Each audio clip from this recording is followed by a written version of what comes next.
Alrighty, so I guess Rick, Nick, Mark, Yep. We'll do the actuarial team up and come on up. The Ed, are you fun's gonna over, kick it off, or? and get your quantitative hats on. Right, this is just the annual valuation of, for the four programs. We're also doing, in addition to the three retirement programs, DB, DBS, and cash balance, we also have the Medicare premium payment program that we'll do a presentation on the different valuation results. So I'll turn it over to Nick and to Mark. Okay, good afternoon. Nick and Mark are here with us from Milliman to review the valuation. A couple of comments. We're doing this evaluation in the midst of going to the legislature to try to get some additional funding and to address the unfunded issue. The valuation is based on last July, and we've tried to basically continue to update the numbers. Keep in mind that every year the valuation will change. The valuation is one instrument in trying to determine what's needed and how to go about to do that. The retirement systems are long-term. They're very long-term. In the past month, our staff did some research and to keep up on other systems, and there are still members being paid from the Civil War Pension Fund. So, and that the last active member was 1865. So as we see, pension plans can last a long time, and there are a lot of changes. So with that, I'm going to give it over to Nick and Mark to present the results of the valuation, but then we can discuss other funding issues as we go along. So. Thanks, Rick. As Rick alluded to, this is our 2012 actual valuation. It's a snapshot as of June 30th, 2012. I apologize for the length of this, but we've got a lot of information to give you, and I think it's important, and we've got to cover the defined benefit program, the defined benefit supplement, cash balance benefit program, and the Medicare premium payment program. So I've got four valuations that we're going to be talking about today.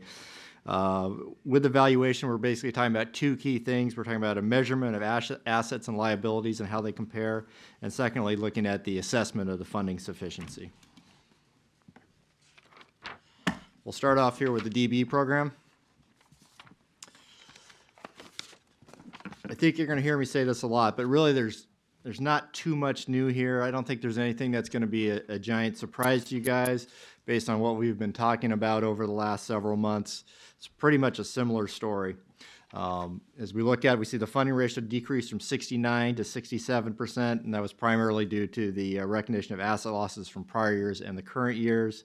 And remember, when we talk about asset losses, we'll do it, but we're talking about comparison to the 7.5% assumption. So even if you have a 5% return, that's from an actuary's perspective, that is an asset loss. The key item that we've talked about, obviously with the funding discussions, is the additional revenue needed. Right now, our benchmark is 14.6% of payroll. Now that's as of the valuation date, and that's up from 12.9% from last year. And we use the valuation date as a benchmark, but obviously it's unlikely that you would get that change as of July and retroactively back to July 1st, 2012. So we also have several other dates within the report, one of them being July 1st, 2014, and that would be about 1% higher at about 15.6% of pay for a 30-year funding of the unfunded amount. Another key finding in the report is that we would recommend an increase in the supplemental state contributions. That's based on the benefit structure that was in place in 1990. Then we'll talk about that later. Bottom line, as I said, very similar stories. Additional revenue is needed to achieve adequate long-term funding. We've been showing this slide up, and that's obviously shows what's happening to our funding ratio, or would happen to our funding ratio if all assumptions were met if we don't get additional funding. That is the blue line. That's as of the 2012 valuation. You compare it to the 2011 valuation, the green line, and you see the the fund is projected to run out sooner. That's because of the less than assumed return for the last year. Therefore, the assets are not as big as we had presumed as of last valuation. The red line is kind of our perfect world where we'd get additional contributions in there and we'd fund towards 100% funding. One of the things we do have reflected in the blue line, and we talked to you back in November, which is from Assembly Bill 340, which contains the Public Employees Pension Reform Act, affectionately known as PEPRA. That is incorporated that we expect some of the new hires to have lower benefit levels than the new hires. Therefore, more of the contribution is going to go towards paying the unfunded and less towards paying the normal costs for those teachers who join in the future. I would say there is no impact on the actual obligation because as of the June 30, 2012 valuation, we don't have any members that are covered by PEPRA. As I said, there's kind of a small but positive impact on the additional revenue needed in that we've assumed that the future normal costs will actually go down slightly as the teachers are hired with lower benefit levels. One of the key items here is that we recommend the board retain the normal cost rate of 15.9% for members covered under PEPRA, and that means the member rate remains at 8%, which is approximately half of the normal cost. And that's exactly the same as we showed in our October 5th, 2012 letter that we talked about in November. That was kind of one key component of the valuation being the benefits. There's no change, obviously, in the current benefit structure that's in place for teachers hired before 2013. But it is the changes for the new hires that don't satisfy the recency requirements. The other key components in the valuation are the data, the assumptions, and the assets. So I just want to go through them quickly because they form kind of the cornerstone of the valuation. This shows the data. There's not too much here. It's very typical of a mature plan. The one thing that we've seen with CalSTRS and a lot of other retirement systems is we've had a decrease in the payroll. There's been lower salary increases, but there's also been decreases in the active count, which actually hurts our funding from a percentage of pay basis because we fund as a percentage of payroll. You see here the payroll actually went down 1%, and we actually expect it to go up about 3.75%. And since all the math teachers out there will realize that since our denominator is lower, that makes our numerator have to be higher, that the percentage of pay that is required and the additional revenue needed. So that's kind of the key finding on the data.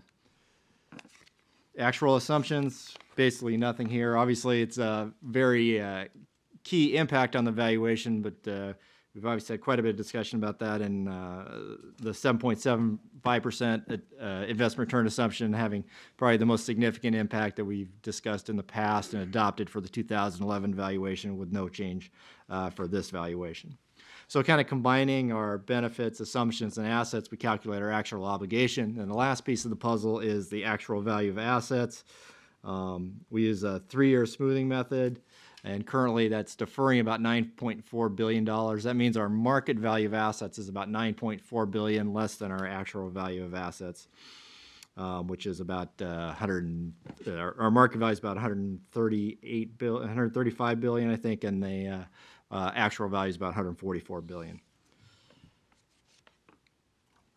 So putting all the pieces of the puzzle together, we see the actual obligation of about $215 billion compared to the actual value of assets of about $144 billion, which results in an unfunded actual obligation of about $71 billion, which obviously that's what our additional revenue is needed to make up that difference. That compares with about $64.5 billion last year. Funded ratio is about 67%, down from about 69% last year. If we did that on just for informational purposes, if we did the funded ratio on our market value of assets, we'd be about 62% funded because we're deferring some of those asset losses on the smoothing method. So one of the things one of the key items in the actual valuation we like to look is what happened since the last year. Kind of give you a quick overview of the changes. Obviously, we spent a lot of time doing analysis on what changed. This is kind of our detailed, well, not our summary of the changes. a little bit of detail, but hopefully not too much.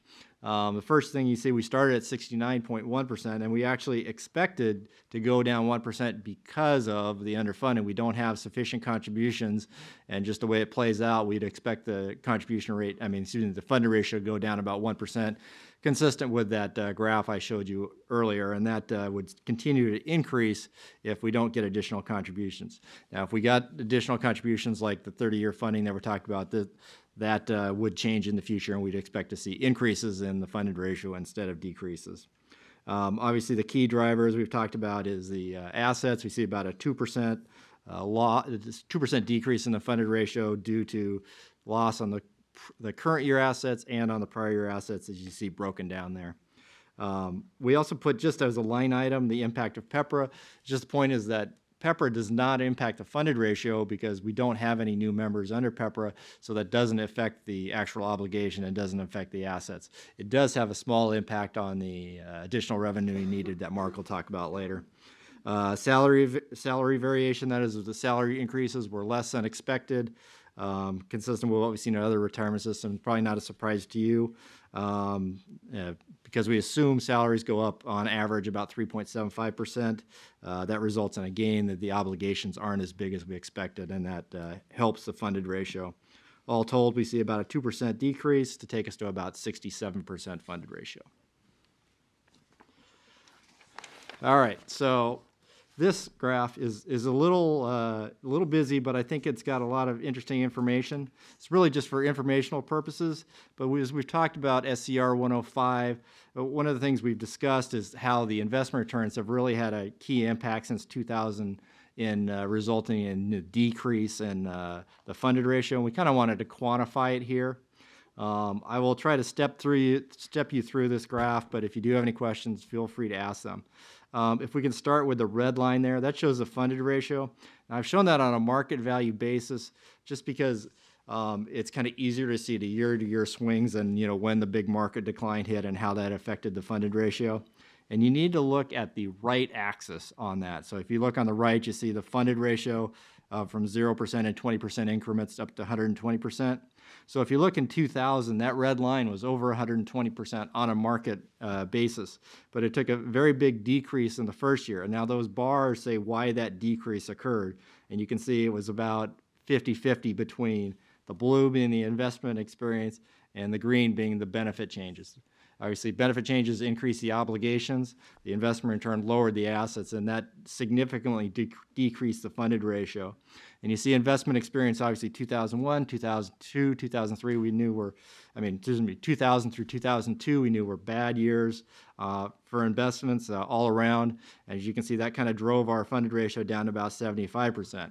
And then you see the next few years, we all have increases as the investment markets rebounded. Took us up, actually on a market value basis, we actually got close to 100% funded ratio, but then the kind of the global meltdown ending in 2008, 2009 hit, and that took us down close to 60%. And once again, you see those blue bars are really the drivers of the year-to-year changes, and that takes us up to where we are now. It just over the next few years, we had some up and down markets, and we end up just over 60%. Obviously, if you looked at this on a different time scale, you'd get a different answer, but we kind of thought that since there's been a lot of discussion about what happened since 2000, we thought this would be good. Now, if we go all the way over to the left, you see the change in funded ratio on the other axis, and this shows the total changes. So we've kind of shown the year, I've talked about the year-to-year changes. This shows kind of how the total changes, what drove the change in the funded ratio. You see the purple bars, that was salary experience. Over the period, obviously, salaries have increased less than we expected, which results in a decrease in the actual obligation. So you see that actually helped the funding by about 8%. But the blue bars, you see the biggest one, that is the investment returns. So that resulted in a decrease over the entire period of about 46%. The green bars, the benefit changes, that resulted in about a 25% decrease. And that takes into account the changes that were effective 2000, 2001, but also the impact of the DBS, which you can actually see if you look at the years, but it's very hard because in each incremental year, the impact of DBS was very small, but if you add it up, there was actually a little bit of impact to the DBS also, not as big as the other changes. And the last one is about 4% for everything else, and that's changes in mortality assumptions and experience not being exactly the same. But anyway, this kind of gives a good overall summary of kind of what happened, and we thought it would be interesting for informational purposes.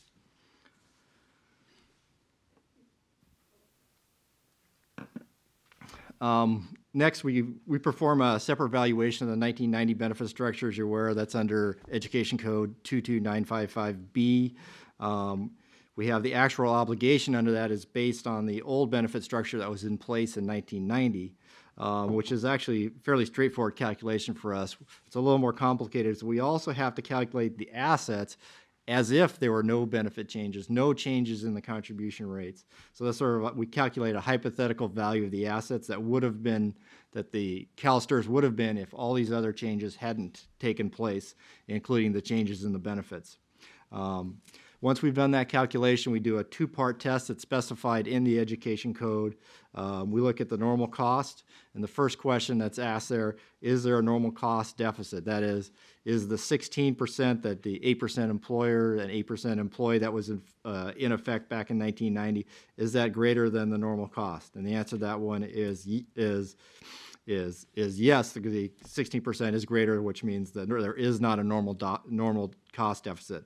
So it satisfies that one. But the second part of the test, is there an unfunded actual obligation based on the 1990 benefit structure? And there is one, and so that's going to trigger increases in state contributions. As you can see down there, we just have shown the actual obligation under the 1990 structure, which is about $175 million. Just for some comparison, it's about $250 billion versus the $175 billion. $215 billion is for the full, the current DB structure versus the $175 billion just for the old 1990 structure. That should say the actual value of assets, which is about $155 billion, which is about $10 billion greater than the actual value of assets that actually exists in the DB program. Comparing those two, you see about a $20 billion deficit. And therefore, since there is an unfunded actual obligation, then we asked if the current state supplemental contribution rate of 0.774% of pay is sufficient to fund that, and the answer is no. Therefore, under Education Code 2295B, the state should increase their contributions by 0.25% of pay, which would take them up a little bit over 1%, and there would be probably two more increments, which would take them up about 1.505% through the next two valuations if that occurs. But as of right now, we're recommending a 0.25% increase. With that, I will turn it over to Mark. All right. Thank you, Nick, and good afternoon. All right. Well, Nick has gone over the basic valuation results with you, and I'm going to spend some time looking under the hood, particularly with the potential impact of future contribution increases or investment experience. Now, actuaries often like to talk about the basic funding equation of a retirement plan where contributions plus investment earnings must be equal to benefits plus expenses. The point being that the only sources for the benefits and expenses are contributions and investment earnings. Nick was just looking at the 1990 benefit structure, and it's interesting to note that in our valuation we find if we were still operating under the 1990 benefit structure, the plan would be about 88.4% funded instead of 67%. So the difference between 88.4% and 67% shows that one of the impacts on the funding of the plan currently is benefits, and Nick also showed that to you in the graph. So we've got benefits; those are going to be funded only by contributions or investment income. On the investment income side, Nick also showed you the impact of that in his graph. The last interesting thing to consider is contributions. If we had known, or if the state legislature had known, back when the benefit improvements were made at the turn of the century, and there was also a small decrease in contributions, that we would be 88.4% funded today based on the 1990 benefit structure, I'm assuming one of two things would have happened. Most likely the benefits would not have been improved because we were looking at them at that point, or the state legislature was at kind of a high water mark. The other impact would have been that last thing. We'd looked at investments and benefits, contributions. Based on the fact that they would be 88.4% funded today, additional contributions would have needed to have gone into the fund. And that's what I'm going to start looking at with you now, is contributions and the required contributions based on the July 1, 2012 assets and obligations of the fund. So currently, what's coming in is 8% of pay for members, 8.25% of pay for employers, 2.017% from the state, and also the additional supplemental contributions under the 1990 benefit structure that Nick just talked to you about, 0.774%, increasing up to 1.505%. Now, the interesting thing about the state contributions is that they're not based on current pay, they're based on pay 2 years ago. So if we look, now I realize that actually the payroll went down a little bit this year, but that's not what usually happens. We assume that it's going to pay this year is worth more than pay 2 years ago. If we discounted the 2.017% of pay contribution back with 2 years of expected pay increases, it would be worth 1.888% of pay. And similarly with the 1990 benefit structure, after we look at the contribution increases up to 1.505% of pay and discount them back with 2 years of pay increases, we'd get a total of 19.472% of pay. So those are the current contribution resources averaged over the next 30 years. Well, what do we have to finance with the 19.472% of pay? Okay, we have that right up at the top here under 2012. Total level rate is 19.472% of pay. That's what we got out of the last slide. Well, first we have to pay off the normal cost rate. Now, the normal cost rate is really the heart of the actuarial funding method. The normal cost rate is the level percent of pay which, if contributed from the day a member was hired until the day they retired, should be sufficient to fund all their benefits if, big if all the actuarial assumptions came true every year. If we earned exactly 7.5% of pay, or excuse me, if we earned exactly 7.5% investment earnings each year, if people retired exactly according to the actuarial assumptions, died exactly according to the actuarial assumptions, then 18.276% of pay would be enough. However, there are other things, such as deviations from a 7.5% return, deviations from the other actuarial assumptions, which create unfunded liability. Well, what's left over to pay for the unfunded liability? If we take that 19.472% of pay contribution, averaged over the next 30 years from the last slide, subtract off the normal cost rate of 18.276% of pay, what's left is 1.196% of pay to pay off the unfunded liability. Now, total payroll, as Nick showed us, is about $25 billion. So what we have available to pay off the unfunded liability is a little over 1% of $25 billion. So that's a little over $250 million, actually getting about $300 million. So we've got about $300 million available to pay off an unfunded liability, which you may remember from Nick was $70 billion. Well, $300 million is not going to pay off a $70 billion unfunded actuarial obligation. So what would we need? Well, that's what we see at the bottom of the slide. We have the normal cost rate under 2012 of 18.276% of pay. What we would need to pay off the $70 billion unfunded actuarial obligation is 15.816% of pay. When we add that to the normal cost rate, we get a total contribution rate of 34.092% of pay, approximately. You know, all these things are based on assumptions, so really going out to that third decimal, not so sure, but we're giving you precision here. And what that means is that the increase is what Nick showed you earlier, that 34.092% is 14.62% larger than the revenue at the very top of the page, 19.472% of pay.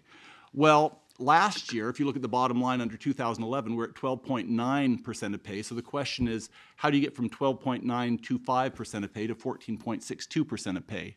Well, for the first 3 days of this week, Rick and I were at the Enrolled Actuaries meeting back in Washington, D.C. This is the largest collection of pension actuaries in the world. If you can imagine the excitement, having those people all in one room. And one of the things they told us is that it's very important for us to tell our clients that we're going to be wrong. I'm serious. That was one of the messages we got. And that's because the one thing I can guarantee you is that 7.5% investment return assumption is going to be wrong. I can't tell you for sure if we're going to make more or less, but it's going to be wrong. And so the reason that we're not at 12.9% anymore, we're now at 14.6%, is because the actuary, or yeah, I was wrong, okay? The assumptions don't track experience exactly. So that's what this slide shows us. We're at 12.9% of pay last year, needed additional funding, additional contributions. Why did it change? Well, first, we expected the 12.9% to go up by, or we would have expected it to go up by 0.8% due to underfunding. What does that mean? Well, there was, the 12.9% would have been as of July 1, 2012. There was no additional 12.9% of July 1, 2011. So as of 2012, 1 year later, it would have been expected to go up 0.8% due to the lack of that additional contribution. Now, however, due to rolling amortization, it went down by 0.3%. What does that mean, rolling amortization? Well, what that means essentially is you can think of it either as maybe refinancing. We're a year down the road, so now we're going to recalculate a 30-year amortization based on 2012, which means we're going all the way out to 2042 instead of 2041. Or you can say it's just a do-over. We're doing the calculation over again this year, and we're going 1 year further into the future. That brings it down by 0.3%, but still, the impact of not getting that contribution in there for 1 year increased the required contribution by 0.5% of pay, which is clearly significant. Now, the asset loss increased the required revenue by 1.8% of pay. PEPRA, and Nick spent a fair amount of time talking about that, the decreased benefits for future hires decreased the required contribution by 0.9% of pay. Now, it's interesting to note that that was worth about half of the asset loss for the prior year, just to kind of put that in perspective. And then we had some payroll variation. Now, this goes both ways. As Nick pointed out, when we have salary increases less than assumed, less than the 3.75% general assumption, that's a gain for the liabilities because the final benefits are based on salaries which are lower than we had assumed. At the same time, it also means that contributions made as a percent of that salary are lower, and that actually increased the required contributions amortized over 30 years by 0.7%. So net, they came pretty close to canceling each other, but the required contribution went up by 0.1% due to the payroll variation. All told then, the required contribution amortized over a 30-year period went from 12.9% up by 1.7% to 14.6%. So the key points to note in that is that I missed you. Go ahead. The change in the payroll increase, yes, what are you going to do with that on a going forward basis? Is that going to affect your assumptions generally? Or you're just treating that as an aberration for this year? we're treating that as an aberration for this year. Until we get to the next experience study, we'll continue to assume that overall payroll will increase by 3.75%. And I think one of the, to me, the most interesting observation here is that we're actually seeing two offsetting things. Although we have lower resources to pay off the unfunded liability due to lower payroll than we'd assumed, we also have lower liabilities and therefore lower unfunded liabilities because of pay, which is lower than we expected. In making that decision to treat it as an aberration, are you doing more than kind of looking at actuarial tables? Are you, or did someone do some diligence about what is being projected in terms of hiring practices in the state? We have not looked at hiring practices in the state this year. When we set the assumptions, which is usually on a 4-year cycle, we look at it. This is really made up of two pieces. First, an inflation assumption, and then a real wage and some assumption above that of inflation assumption of 3%, real wages of 0.75%. And the general requirement that we work under is that we don't assume that the overall count of teachers is going to increase. In terms of the pay, we generally assume that trends are going to follow not just, I mean, admittedly, as we saw earlier, California is a large economy in and unto itself, but California still has to compete with the rest of the country in terms of wages and talent for educational positions. And so generally we look at the larger trends for the country in setting the overall increase in wage assumption, and it looks as though 0.75% overall for a real wage increase is a reasonable assumption, which now specifically every year, we don't actually go through a full study of that every year, but we do reconsider whether or not that is reasonable each year. And we still think that the 3% inflation and that's certainly higher than what we've seen recently, but there are also reasons to believe that inflation could even be significantly higher than that. We really don't know. Will it stay as low as it's been? Will it go back up? And we think the 0.75, if we look over the last, I think it's over the last 40 years, we've actually seen that real wages have gone up about 1% more than inflation. More recently, we've seen a smaller increase, but we still think that 0.75% remains a reasonable long-term assumption. Thank you very much. Does that? Yeah, can I just add something on that? Yeah, I mean, we thought about that when we did the experience day 2 years ago, because that's something that actuaries, public plan actuaries have talked about, is that, in the short term, we're expecting salary increases to be lower. I mean, that just pretty much is countrywide, but ultimately we expected them to increase. Is that something we want to try to directly reflect in our evaluations? And I think the answer that Mark kind of talked about is how is that going to impact evaluation? Well, you see these are basically offsetting. So really we decided to add this level of expertise that, maybe, we're not even 100% sure exactly how that's going to go. We're not really changing the results of the evaluation, so we decided to go with the simpler assumption. I asked because I just, these numbers are coming up as, not your numbers, but I know I've read that for Los Angeles Unified School District, where the student population count is actually lower than was expected. So we're seeing some trends that are off the expected trend line. Declining enrollment. And so all these things are connected. And I guess I'm asking, at what point do you adjust your assumptions? And, I mean, so there's no expectation that you would have been able to predict that. Nobody predicted it. Yeah. But at some point, at what point? I think you said you're on a 4-year cycle. Yeah. That at some point you'll stop, take a look at what's really going on, and readjust it. Yeah, and we usually set these as long-term assumptions, but if we did know that, in the year following, say there was a large event right after our valuation date, this was a July 1, 2012 valuation date, if we knew already at this point that there had been a huge change which would materially affect the funding after that valuation date, or a decision had been made which we knew was not, to reduce staff across the state or in the LA Unified School District, which was large enough to be material to the valuation, we can make adjustments for that. And if it was large enough to be material, we would make adjustments. We very rarely do that, but on rare occasions we have done that.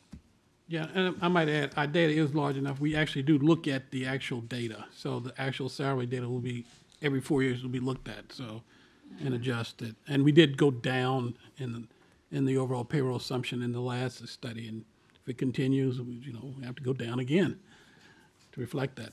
And we're halfway through that. Right, we did this 2 years ago. Correct. So our last 2 valuations have had those assumptions. Our next 2 should have it. Yeah, we'll have these assumptions, and then we'll look at it again. Thank you. Michael, anything else? Nope. All right. Well, key points to make on the 14.6% of pay is that it includes the projected recognition of any deferred losses, because we're actually projecting out 30 years, by which time we'll recognize that $9.4 billion, which Nick was saying are not yet recognized in the actuarial assets. Those are being recognized in that additional contribution. It's on top of the state supplemental contributions of 2.017% and what we're building up to the 1.505%. It is based on an immediate and full increase, so it's really based on a increase as of July 1, 2012 going forward for 20 years. If it wasn't made until 2 years later, and Nick already showed you this, at July 1, 2014, and going for 30 years after that, it would go up from 14.6 to 15.6, go up 0.5% per year. It assumes a 1% increase in additional revenue is equivalent to a 1% in the employer rate. Well, what does that mean? Well, there's three sources: the employer amount, the state amount. And remember, the state amount comes in based on salaries from 2 years ago, so that's actually 1% from the state isn't worth quite as much. The other source is the employees. Employees receive a refund of some of those contributions for the employees who leave either before they're vested or even after they're vested and take a return of contributions instead of a deferred benefit. And what that means is that either a contribution increase from either the state or the employees would have to be a little bit larger. And lastly, and to my way of thinking, most importantly, there's no margin for future adverse experience in this. Targeting a higher level could give some level of buffer. It also, even if a 30-year amortization, and by the way, 30 years is really at the edge of actuarial practice, and the practices are coming down. As we look at the California Actuarial Advisory Panel, which has no binding authority on anyone, but the document which they just produced really looks at amortization periods of 25 years and less, and we're calculating this on 30 years. So I mean, this is really kind of on the edge of actuarial practice.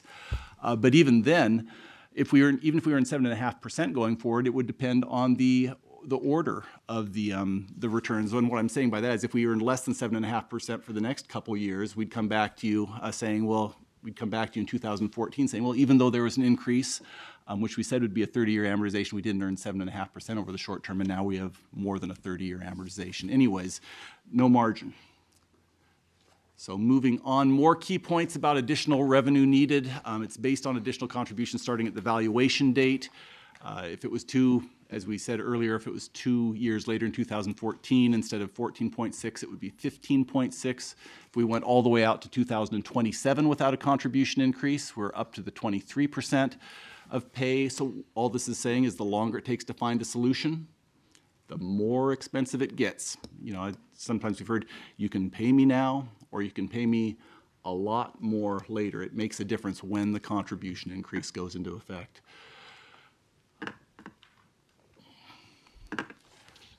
What about investment return? I said there's three major factors: benefits, contributions, and investment returns. Well, it's unlikely that the system will be able to invest out of this, investments being the other source other than contributions.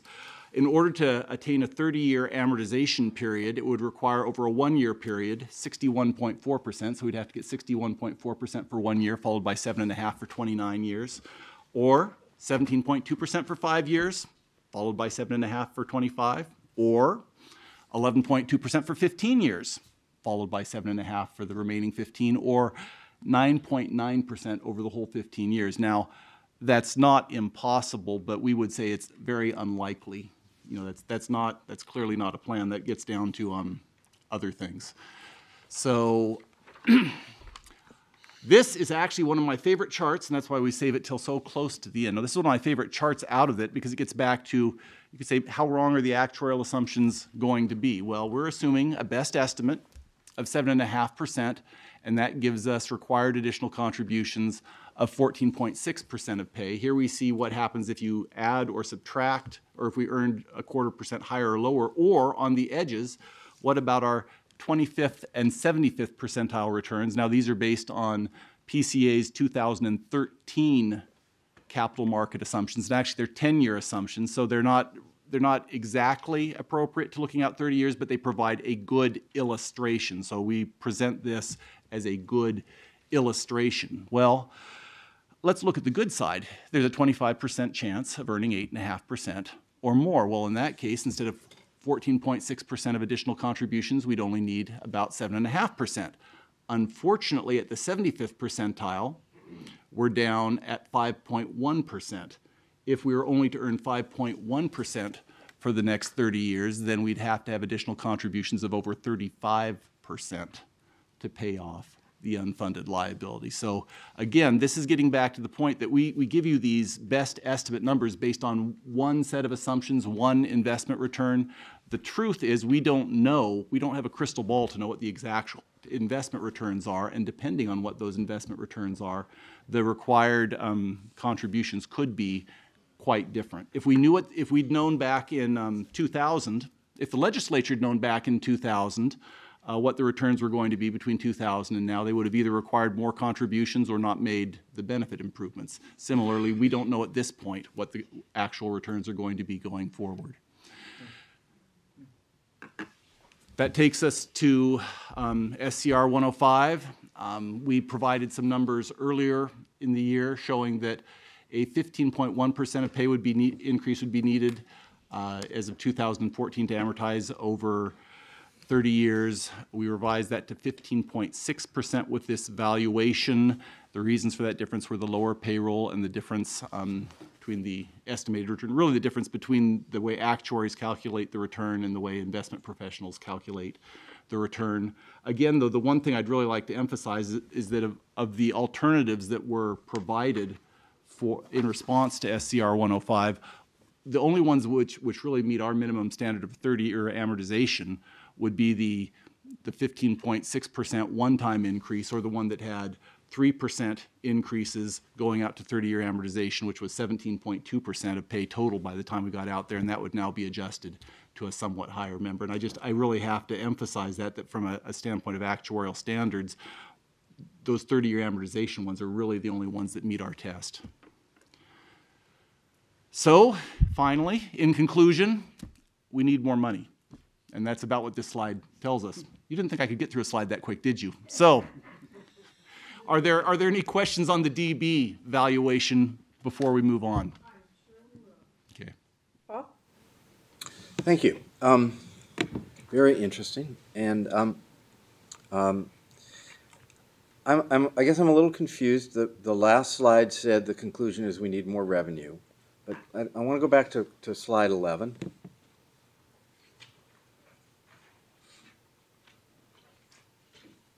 And I'm a little so this analysis starts in the year 2000. Now 2000 was, we were 110% funded, right? That was the highest point that we were funded. And I know your report talks about actuarial returns, but if you take Chris's investment returns